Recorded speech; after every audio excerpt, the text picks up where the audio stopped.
The night of February 11th, the Egyptian dictatorship of Hosni Mubarak was falling.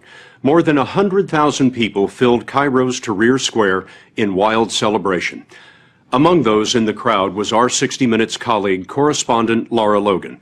Lara, a native of South Africa, is an experienced war reporter, but Tahrir Square became her most hazardous assignment. During the revolution, dozens of reporters were assaulted, often by agents of the regime. The night of the 11th, a mob turned on Lara and her 60 Minutes team and singled her out in a violent sexual assault. Since then, Lara has been recuperating with her husband and 2 children. Now, she's returning to work, and she's decided to tell the story of what happened just once here on our broadcast. She's speaking out, she tells us, to add her voice to those who confront sexual violence, to break what she calls the code of silence. Lara Logan arrived in Cairo at a moment of triumph for Egypt. She didn't imagine in the hours before midnight she would be fighting for her life.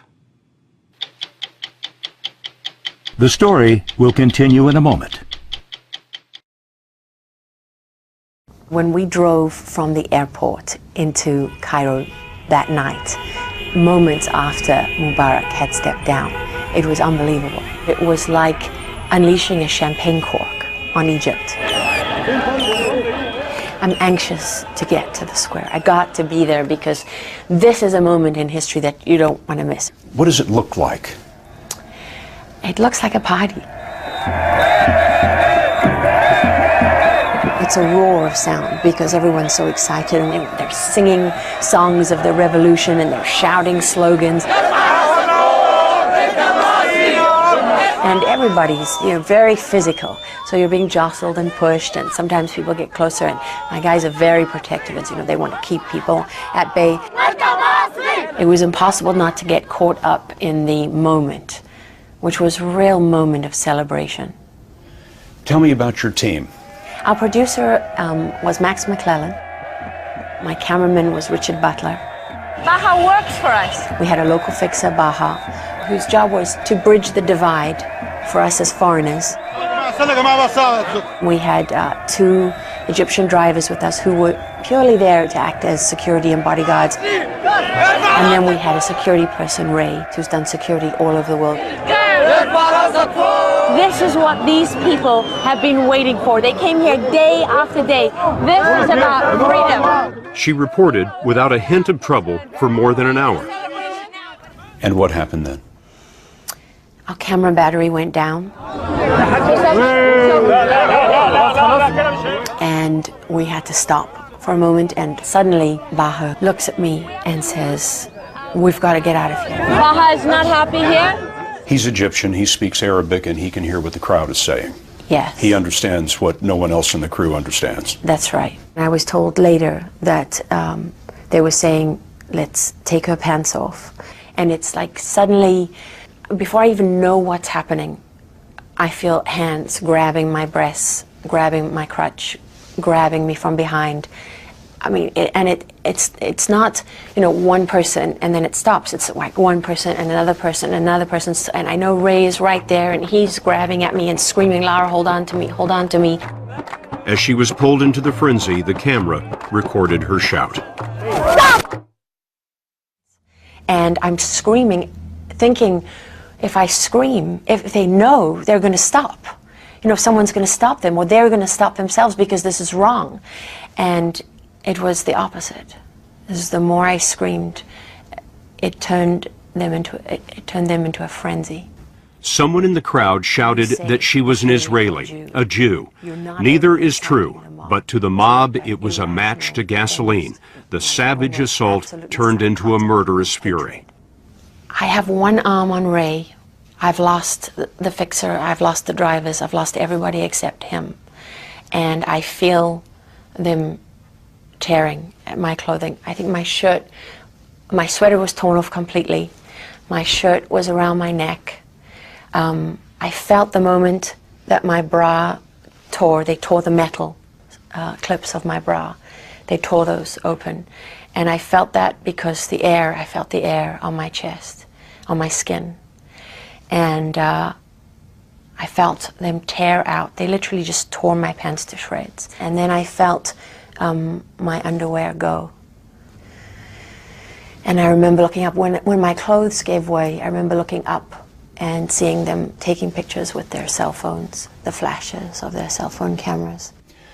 Ray reported that he found himself with the sleeve of your jacket in his hand. It had been completely ripped from the rest of the jacket. I felt at that moment that Ray was my only hope of survival. You know, he was looking at me and I could see his face, and we had a sea of people between us, obviously tearing at both of us, beating us. I didn't even know that they were beating me with flagpoles and sticks and things, because I couldn't even feel that, because I think of the sexual assault was all I could feel, was their hands raping me over and over and over again. Raping you with their hands? Yeah. Non-stop? No, from the front, from the back. And I didn't know if I could hold on to Ray. I'm holding on to him. I didn't want to let go of him. I thought I was going to die if I lost hold of him. But in that moment, Ray, a former Special Forces soldier, was torn away. When I lost Ray, I thought that was the end. It was like all the adrenaline left my body. Because I knew in his face, when he lost me, he thought I was going to die. They were tearing my body in every direction at this point, tearing my muscles. And they were trying to tear off chunks of my scalp. They had my head in different directions. Pulling at your hair? Oh yeah, and not trying to pull out my hair, holding big wads of it, literally trying to tear my scalp off my skull. And I thought, when I thought I'm going to die here, and my next thought was, I can't believe I just let them kill me. That was as much fight as I had, that I just gave in, and I gave up on my children so easily. How could you do that? Your daughter and your son are 1 and 2 years old. I had to fight for them, and that's when I said, okay, it's about staying alive now. I have to just surrender to the sexual assault. What more can they do now? They're inside you, everywhere. So the only thing left to fight for was my life. It was a fight she endured about 25 minutes. There was no doubt in my mind that I was in the process of dying. I thought, not only am I going to die here, but it's going to be just a torturous death that's going to go on forever and ever and ever. Laura was dragged along by the mob until they were stopped by a fence. At that spot, a group of Egyptian women were camped out. And I almost fell into the lap of this woman on the ground who was head to toe in black. Just her eyes, I remember, just her eyes I could see. Wearing a chador. Yes. And she put her arms around me. And oh my God, I can't tell you what that moment was like for me. I wasn't safe yet, because the mob was still trying to get at me.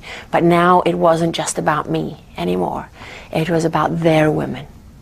And that was what saved me, I think. The women kind of closed ranks around me, and I remember 1 or 2, maybe 3 men standing with them, and the women were throwing water on the crowd, and they were pouring water over me because I couldn't breathe, you know, I was rasping. By this time, her team had convinced a group of soldiers to go in after her. Finally, some soldiers fought their way through the crowd with batons, beating the mob back. And that was the moment I thought, I have a chance to get out of here alive. And I grabbed the first soldier and I did not let him go. Boy, I was not letting go of him. And I'm screaming and hysterical. I'm like a wild thing at this point. I mean, you imagine my hair is everywhere because they've tried to tear my scalp to pieces. My clothes are shredded.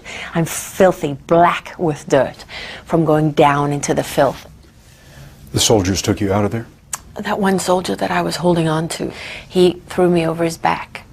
And they still had to beat the mob back to get through it, back to the tank where they had more soldiers. What happened in that moment when you first were reunited with the rest of the crew?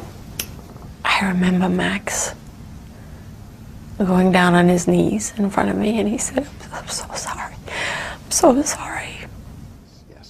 By the time producer Max McClellan saw Laura, she was in the arms of one of the drivers, dangling as if her legs were broken. She looked like a rag doll. She looked completely limp. She looked like someone who was physically, emotionally, and mentally spent, overwhelmed. The soldiers drove Laura and her 60 Minutes team back to their hotel, where a doctor examined her. She was basically sore everywhere, head to toe. It was like she had been through some sort of grinder. The next morning, Max and Laura flew back to the U.S. When you landed in Washington, you didn't go home. You went straight to the hospital. And I stayed there for 4 days, which was hard. My muscles were so unbelievably sore because they were literally stretched from the mob trying to tear my limbs off my body. My joints, every joint in my body was distended. And then the more intimate injuries, the tearing inside, and the mark of their hands, their fingers, all over my body. Cuts and everything you could imagine, but no broken bones. Tell me about that moment when you saw your children again. I felt like I'd been given a second chance that I didn't deserve. And because I did that to them, I came so close to leaving them, to abandoning them. Do you feel like you're healing now? Oh, definitely. I'm so much stronger. That night, her attackers faded away into the crowd. It's not likely anyone involved will be brought to justice. We may never know with certainty whether the regime was targeting a reporter or whether it was simply and savagely a criminal mob. It is true that in Egypt in particular, sexual harassment and violence are common. I had no idea how endemic, that it is so rife, so widespread, that so many Egyptian men admit to sexually harassing women and think it's completely acceptable, in fact blame the women for it. Why are you telling the story now? One thing that I'm extremely proud of, that I didn't intend, is when my female colleagues stood up and said that I'd broken the silence on what all of us have experienced but never talk about. What did they mean by that? That women never complain about incidents of sexual violence because you don't want someone to say, well, women shouldn't be out there. But I think there are a lot of women who experience these kind of things as journalists, and they don't want it to stop them from doing their job because they do it for the same reasons as me. They're committed to what they do. They're not adrenaline junkies.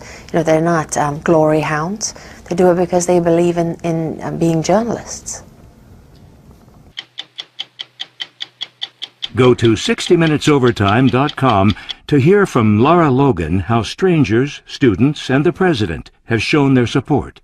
Sponsored by Lyrica.